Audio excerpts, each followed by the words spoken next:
പലരും ധരിച്ചിട്ടുള്ളത് ഞാൻ എങ്ങനെയെങ്കിലും ജീവിച്ചോട്ടെ, എൻ്റെ മക്കൾ നന്നാവണമെന്നാണ്. ഒരിക്കലും അങ്ങനെ സംഭവിക്കുകയില്ല.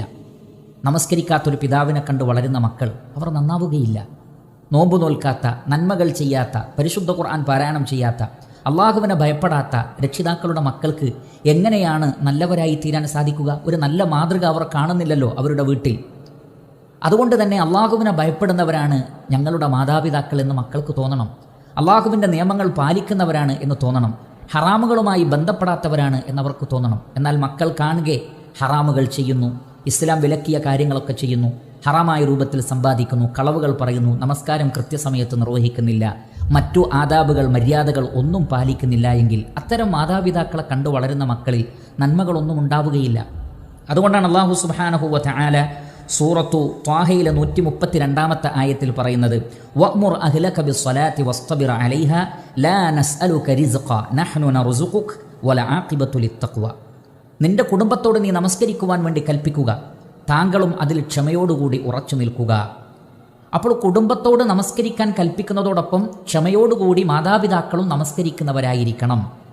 എന്നിട്ട് അള്ളാഹു നൽകുന്ന വാഗ്ദാനം നോക്കൂ, ലാ നസ്അലുക റിസ്ഖൻ നഹ്നു നർസുഖുക വലആഖിബത്തു ലിത്തഖ്വ.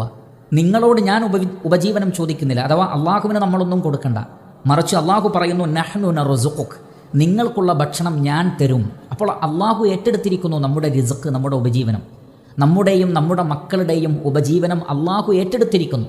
നമ്മൾ ചെയ്യേണ്ടത് എന്താണ്? കൃത്യമായി നമസ്കരിക്കുക. ആ നമസ്കരിക്കുന്ന ആളുകൾക്കുണ്ടാവേണ്ടുന്ന ഗുണങ്ങളെല്ലാം നമ്മിൽ ഉണ്ടാവുക. നമ്മുടെ മക്കളെയും നമ്മൾ നമസ്കരിക്കുവാൻ വേണ്ടി ശക്തമായി പ്രേരിപ്പിക്കുകയും ചെയ്യുക. അല്ലാമ ഇബ്നു കസീർ റഹ്മത്തുള്ളാഹി അലൈഹി ഈ ആയത്തിൻ്റെ തഫ്സീറിൽ പറഞ്ഞിട്ടുള്ളത്, വഅ്മുർ അഹ്ലക ബിസ്സലാത്തി വസ്തബിർ അലൈഹ, കുടുംബത്തോട് നമസ്കരിക്കാൻ വേണ്ടി പറയണം, നിങ്ങളും ക്ഷമയോടുകൂടി നിലകൊള്ളണം. അതിൻ്റെ ഉദ്ദേശം എന്താണ്? ഐ ഇസ്തൻഖിദുഹും മിൻ അദാബില്ലാ ബിഇഖാമിസ് സ്വലാഹ്, സ്വന്തം മക്കളെ അള്ളാഹുവിൻ്റെ ശിക്ഷയിൽ നിന്ന് നിങ്ങൾ രക്ഷപ്പെടുത്തണം. എങ്ങനെ? നമസ്കാരം നിലനിർത്തിക്കൊണ്ട്, ഉപ്പയും മക്കളും എല്ലാവരും.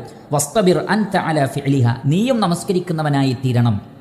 അപ്പോൾ നമസ്കരിച്ചുകൊണ്ടും മക്കളെ നമസ്കരിപ്പിച്ചുകൊണ്ടുമാണ് അള്ളാഹു സുബ്ഹാനഹു വ തആലയുടെ സംരക്ഷണം ലഭിക്കുന്നവരായി നാം മാറേണ്ടത്. അള്ളാഹുവിൻ്റെ ശിക്ഷ ലഭിക്കുന്ന ആളുകളായി നാം ഉൾപ്പെടാൻ പാടില്ല. ഏതുപോലെ അള്ളാഹു സുബ്ഹാനഹു വ തആല പറഞ്ഞതുപോലെ, യാ അയ്യുഹല്ലദീന ആമനൂ ഖൂ അൻഫുസകും വ അഹ്ലീകും നാറ എന്ന സൂറത്തു തഹ്രീമിലെ 6-ാമത്തെ വചനത്തിൽ അള്ളാഹു സുബ്ഹാനഹു വ തആല പറഞ്ഞതുപോലെ.